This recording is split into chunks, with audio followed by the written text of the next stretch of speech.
Hello students, welcome in social science class.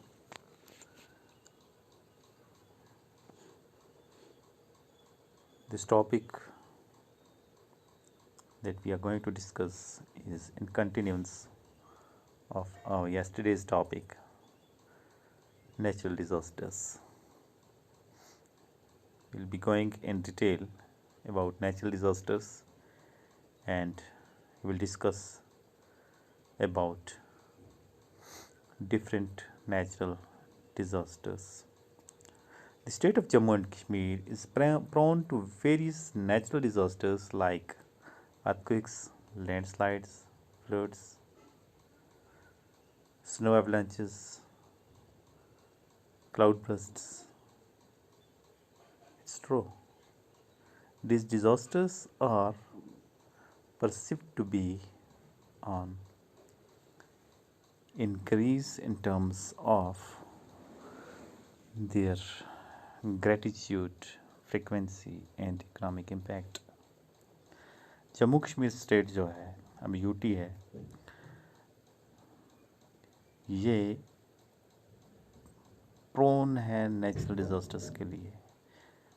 जो prone हम कहते हैं वो चीज़ जगह जो जहाँ पे कोई चीज़ बहुत ज़्यादा हो, यानी हमारे यहाँ डिज़ास्टर्स बहुत ज़्यादा होते हैं। अर्थक्वेक हो जिसे हम ज़लज़ला कहते हैं, लैंडस्लाइड हो, वो फ्लड्स हों, स्नो एवलांचेस हों, क्लाउड बर्स्ट हों, ये डिज़ास्टर्स जो हैं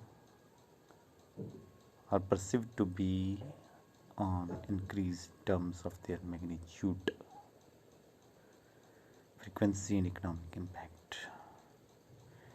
इनको तीन नज़रिए से देखा जाता है। पहला जो नज़रिया है वो है कि उसका मैग्नीट्यूड क्या है, उसकी फ्रीक्वेंसी क्या है और उसका इकोनॉमिक इम्पैक्ट क्या पड़ता है। अब एक एक करके हम इन्हें देखेंगे। Earthquake. An earthquake is sudden shaking of Earth's surface due to release of energy in the Earth's crust. This energy is released when two parts of the rock masses move suddenly in relation to each other along a fault. Earthquake is the most destructive natural hazard and its occurrence is usually sudden with little or no warning. Earthquakes result into collapse of buildings, damage to infrastructure and environment and loss of life. Electric short circuit and gas leaks can create big fires, and broken water pipes, damaged water tanks, dams can lead to severe flooding, leading to misery of affected community. The impact and nature of earthquake is dependent on number of factors including its magnitude, location, soil and geological conditions of particular area. Earthquake क्या होता है? Sudden shaking of earth, ज़मीन का लरजना। और ऐसा क्यों होता है? जब ज़मीन के अंदर क्रस्ट में, जो ज़मीन का क्रस्ट वाला पार्ट है, वहाँ पे एनर्जी रिलीज़ होती है। और एनर्जी कैसे रिलीज़ होती है? जब दो रॉक मॉसेस, बड़े रॉक्स जो होते हैं, वो एक दूसरे के ऊपर स्लिप होते हैं किसी फॉल्ट की वजह से। और ये जो अर्थक्वेक है, ये नेचुरल हज़ार्ड्स जो हैं उनमें सबसे ज़्यादा तबाही मचाने वाला है। ये बगैर किसी वार्निंग के आता है। इससे बिल्डिंग्स कोलैप्स हो जाती हैं, मकान गिर जाते हैं, इमारतें गिर जाती हैं, इंफ्रास्ट्रक्चर को नुकसान होता है। एनवायरनमेंट का लॉस होता है। इसकी वजह से इलेक्ट्रिक सर्किट शॉर्ट सर्किट भी हो सकते हैं, गैस लीक हो सकते हैं, पानी के पाइप और डैम फट सकते हैं, जिससे फ्लडिंग हो सकती है और अफेक्टेड कम्युनिटीज़ को ज़्यादा से ज़्यादा नुकसान होता है। अर्थक्वेक का इम्पैक्ट जो है ये डिपेंड करता है इसके मैग्नीट्यूड पे, लोकेशन पे, सॉइल पे और जियोलॉजिकल कंडीशन ऑफ एरिया के जो है उस पे।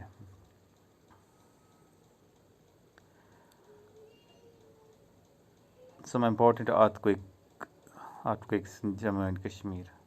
जम्मू कश्मीर में जो अर्थक्वेक्स आज तक हुए हैं बड़े बड़े, उधमपुर में 6.0 मैग्नीट्यूड का अर्थक्वेक हुआ है। फिर उधमपुर में दूसरा हुआ 1962 में, ठीक है, ये भी उसी मैग्नीट्यूड का था। फिर कठुआ में हुआ है 1947, ये भी 6.0 का था। कठुआ में ही 6.0 का और हुआ है। कठुआ में फिर एक और हुआ है, कठुआ में 3 हुए, 1950 में हुए, 1951 में भी हुआ है। फिर ऊड़ी मुजफ्फराबाद में हुआ 2005 में, ये था 7.6 मैग्नीट्यूड का। Seismic earthquake zones. The earthquake zoning map divides India into 4 seismic zones: Zone 2nd, Zone 3rd, Zone 4th, and Zone 5th. As per this classification, the state of Jammu and Kashmir falls in seismic zone 4th and 5 and is prone to severe and very severe earthquakes. Earthquake zoning जो की गई है, map जो बनाया गया है India में, उसमें मुख्तलिफ़ किस्म के जोन रखे गए हैं। जोन 2nd भी है, zone 3rd, zone 4th, zone 5th। और इसमें जम्मू कश्मीर जो है ये जोन 4th और 5th में आता है, जोन 4th और 5th। और यहाँ पे बताया जाता है कि यहाँ पे प्रोन है, यानी कि यहाँ पे हो सकते हैं बहुत तेज़ झटके ज़लज़ले हो सकते हैं।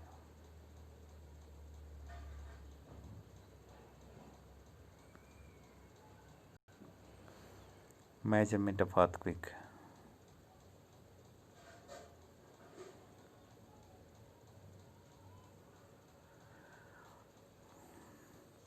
Earthquake magnitude or amount of energy released is determined by use of seismograph, an instrument that continuously records ground vibrations. A scale developed by seismologist named Charles Richter in the year 1935 to record the magnitude of earthquakes is called as Richter scale.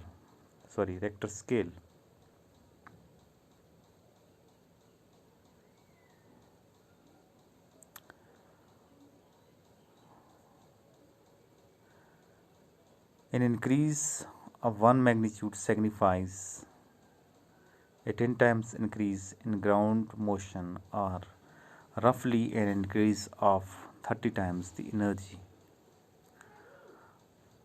Measurement कैसे होती है? Earthquake का जो magnitude होता है ज़लज़ले का, उसमें amount of energy released कितनी होती है, ये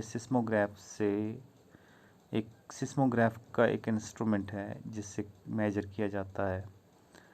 और ये कंटिन्यूसली ग्राउंड की वाइब्रेशंस को, ये यानी कि हमेशा साल भर इसी काम पे लगा होता है कि ग्राउंड की वाइब्रेशंस को देखता रहता है। और एक स्केल डेवलप की गई है एक सिस्मोलॉजिस्ट ने, जिसका नाम था Charles rector.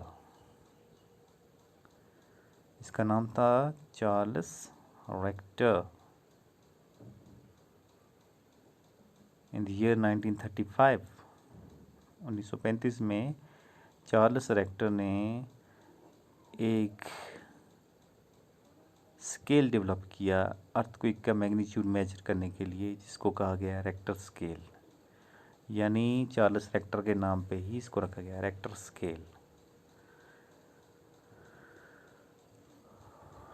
An increase of 1 magnitude signifies 10 times increase in ground motion।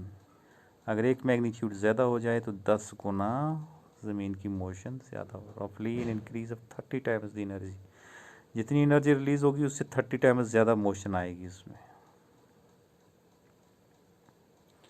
अब ये कुछ और इम्पॉर्टेंट चीज़ें हैं जो समझने लायक हैं।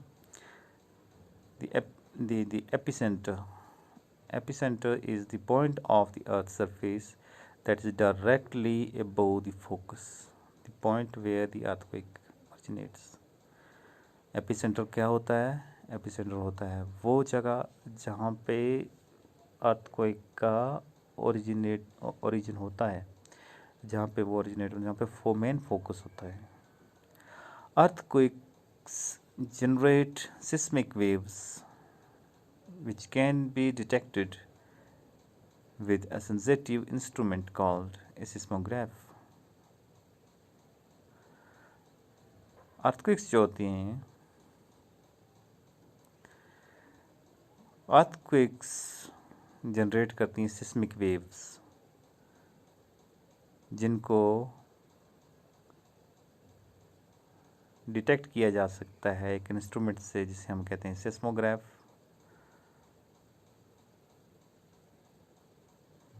Liquefaction is an earthquake induced phenomena when structure lose granular soils, lose shear strength and have a liquid।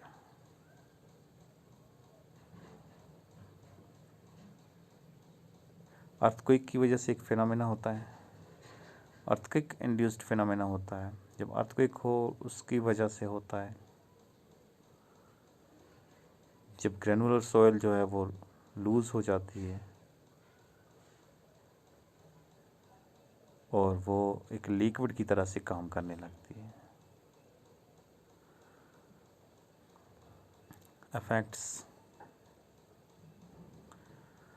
earthquakes are most destructive of natural hazards। The impact of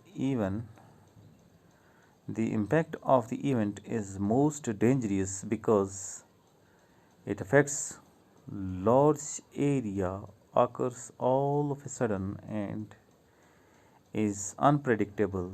These can cause earthquake बहुत destructive होता है natural hazards में। क्यों? क्योंकि ये बहुत बड़े area पे आता है तो बहुत बड़े एरिया को कवर करता है और इसका पता नहीं चलता, कोई इसको प्रिडिक्ट नहीं कर सकता। तो इस वजह से इससे होने वाले जो असरात हैं वो ऐसे हैं। क्या है?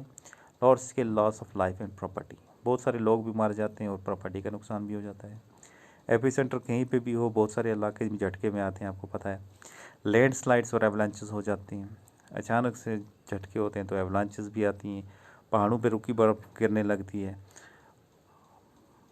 पहाड़ खिसक जाते हैं, लैंडस्लाइड हो जाते हैं, ज़मीन का बहुत बड़ा टुकड़ा किसी ऊपर वाले एरिया से कट के वो नीचे आ जाता है, तो लैंडस्लाइड कहते हैं। Fire due to damage of electric plants and gas pipelines फट जाती हैं, उससे आग लग जाती है, इलेक्ट्रिक प्लांट्स में आग लग जाती है। Floods due to overflow from some natural water bodies and breaking of dams. और ज़लज़ले के बाद कई बार जो है फ्लड्स आ जाते हैं, बहुत ज़्यादा पानी चढ़ जाता है, झीलें फट जाती हैं, दरिया फट जाते हैं, नदी नाले फट जाते हैं, या जो डैम बनाए होते हैं लोगों ने, गवर्नमेंट ने, वो फट जाते हैं। ट्रॉमा और psychological disturbance to victims and their near ones. एक ट्रॉमा होता है, एक साइकोलॉजिकल डिस्टर्बेंस होता है विक्टिम्स में और उनके जो प्यारे लोग होते हैं। जिस इलाके में हुआ उस इलाके के लोगों में ज़हनी परेशानी का जो उनसे है वो बढ़ जाता है, और इसी वजह से जो विक्टिम्स हैं उनको और उनके जो रिश्तेदार हैं उनको परेशानी होती है। disruption of essential services such as water supply, sewerage system, communication, power and transport. Disruption होती है, डिस्टर्ब हो जाता है सिस्टम। कौन कौन सा? एसेंशियल सर्विस वाला, जैसे वाटर सप्लाई है, कई जगहों पे पाइपलाइन टूट जाते हैं, वाटर सप्लाई, लोग पीने का पानी नहीं मिलता। सीवरेज सिस्टम जो है वो डैमेज हो जाता है, ब्लॉक लग जाते हैं, टूट जाता है ड्रेनेज सिस्टम जिसे हम कह सकते हैं। कम्युनिकेशन जो है, मोबाइल टावर गिर जाते हैं, लाइनें कट जाती हैं, पावर कट जाता है, ट्रांसपोर्ट चलने लायक नहीं रहता, रोड डैमेज हो जाते हैं। और एक और जो चीज़ है वो है destabilisation of economic and social structure of the nation. Social and economic structure जो है किसी कौम का, जहाँ पे ज़लज़ला होता है वहाँ पे वो डिस्टेबलाइज हो जाता है। So this much is suffice for the day. Thank you.